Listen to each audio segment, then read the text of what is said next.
Hey everybody, thank you so much for watching this video. It's my honor to teach you today more about networking.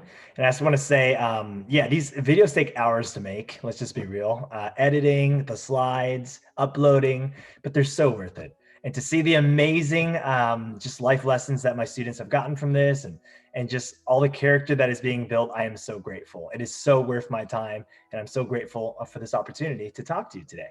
All right, so here we go. Today's video is all about how to build genuine relationships while networking.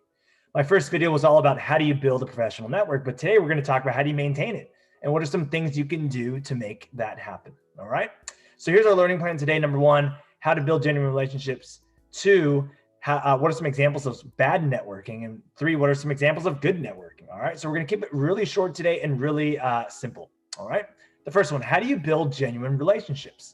Well, there's three things. And if you're taking notes here, I'd write these down. Number one, time. Time always shows the truth. And time always shows the true person behind someone. So be patient. And understand that when you are first networking with someone, when you are first building a relationship with someone, they may be a little sketched out. They may be a little scared of like, hey, who is this person? And why are they showing so much interest? And why are they so nice to me? So, but with time, I gotta be real with you here. All those reservations that they have about you will be gone. It's natural for you to feel this and for someone else to feel this about you in terms of, you know, what does this person really want? But if you are consistent, if you are nice, if you are serving, self-serving, or serving to others, then they will absolutely be able to build a genuine relationship with you. All right, so number one is time, just give it time. Two, put in the effort. Sorry. So I love this quote here. Give more than you take. It is a great way to live your life. Give more than you take.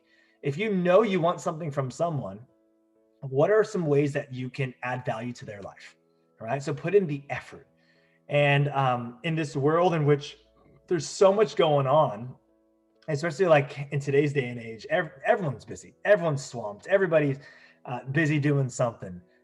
Those who take the time and the effort to invest in one another, those are the people that people will always remember. Sure, if you text them and they may not respond immediately, but most likely they saw it and they're like, wow, this person's putting in the effort. I appreciate it. All right. So keep putting in the effort. It doesn't matter what they do, but keep putting in effort from your end. And number three, value. All right. You've got to see value in them. And you always have to be asking, how can I add value to their life? So especially if they're like one of your mentors or someone that is obviously older than you and that's teaching you, always ask them, hey, how can I help? How can I add value to your life? And they may or may not answer, but you have to be creative and you have to just do it. Like, don't wait for them to ask like what they need, but just serve them, think of them, right? Etc. Okay, so think. So many times, my wife and I will go out and we'll buy food or something like that. And I know that one of my friends lives nearby. So I don't call and be like, hey, do you want boba or do you want a snack? And I just buy it and I drive over and I just give it to them, right? So ultimately it's all about constantly thinking of one another and seeing value in them. Okay, awesome.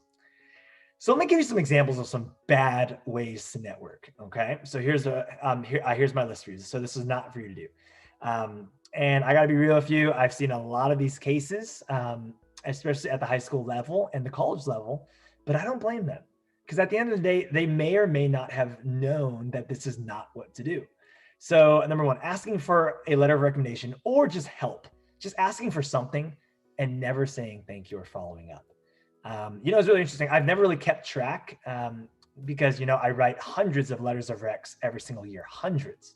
And I try to see, I got into teaching to get my students places. That's why whenever they ask for a reference, absolutely. I am more than happy to take my time to vouch for them, to write on their behalf and to rank them on a scale for whatever summer program or college is asking. But last year I kept my list and I was like, I just want to see like who actually follows up with me and who says thank you and stuff like that. And, you know, about 50% of the people who asked me talked to me after asking me for the letter of rec, which is awesome. Come on, that's way higher than I thought it was.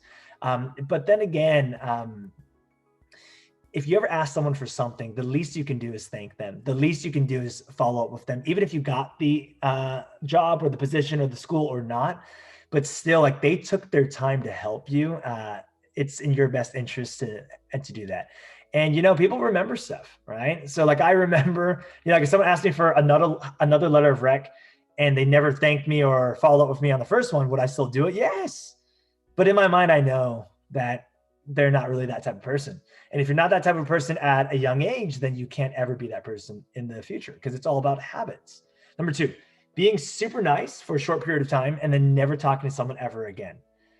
I have a lot of examples of people like this in my life, in which they're super nice. Oh my gosh, like, they go out of their way, boom, boom, boom. And then all of a sudden they drop off the face of the earth after they've gotten what they wanted, right? And like, I don't blame them. Like, once again, like, there's no hard feelings, because once again, I've done that to people. And when I did that, I didn't kind of know how I was treating people. But now on the other end, on the other side, I start to realize, like, yeah, there are some people that do that. And honestly, it's not a good way to network, especially when it comes to having someone in your life. Number 3, always asking for help and never asking to help. Have you ever thought about just, when's the last time we have asked someone, hey, how can I help you? Hey, how can I make your life easier? Hey, like, I see what you're doing. Can I assist you in any way at all? Can I help you out? Right? Because those are great examples of how to maintain a great network. And here's another bad example: getting mentorship from someone and then forgetting to acknowledge that they have helped you. Unfortunately, I've seen a lot of cases of this as well. And once again, I don't blame anybody, but it's kind of sad, to be very honest. For me, whenever I win an award, I always think, who are all the people who have helped me get to where I'm at? A lot.